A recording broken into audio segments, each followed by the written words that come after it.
Alors, si vous êtes en groupe, je vous propose l'activité suivante. Mettez-vous en équipe de 2 et mettez-vous face à face. Ensuite, mettez-vous dos à dos et changez quelque chose de votre habillement. Ça peut être très subtil comme un bouton que l'on défait, une ceinture que l'on place dans l'autre sens, des chaussures qu'on change de pied. Après avoir changé quelque chose de votre habillement, retournez-vous face à face avec votre partenaire et essayez d'observer qu'est-ce qui a changé. Vous pouvez faire plusieurs rondes et même changer de partenaire pour voir d'autres cas de figure. Vous êtes prêts? Allez-y. Encore un exercice? Vous vous amusez? Moi aussi. Le prochain exercice, je vais vous demander d'essayer de reconnaître l'émotion que je vais projeter. Est-ce que vous êtes prêts? 1, 2, 3. Bon, c'était facile, c'était la tristesse. On en fait un autre? OK.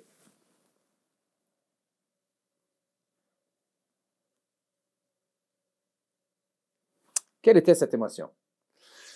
Eh bien, moi, lorsque je pense aux émotions, je repense souvent au film Inside Out de Disney. Il y a 5 personnages dans le film qui représentent chacune des grandes émotions. On peut penser à la colère, la peur, la joie, la tristesse et le dégoût.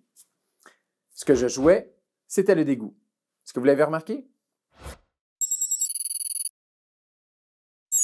Si vous êtes en groupe, je vous propose encore une fois de vous mettre avec un partenaire, de vous mettre face à face et, chacun son tour, pensez à une émotion que vous voulez interpréter et, avec votre visage, avec votre corps, essayez d'émettre cette émotion-là de manière à ce que l'autre personne le capte.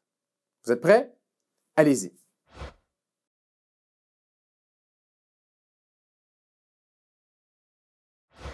Maintenant, je vous propose de changer un petit peu l'exercice, c'est-à-dire vous jouiez probablement très grand, vous étiez probablement à 8, 9 sur 10 d'émotion.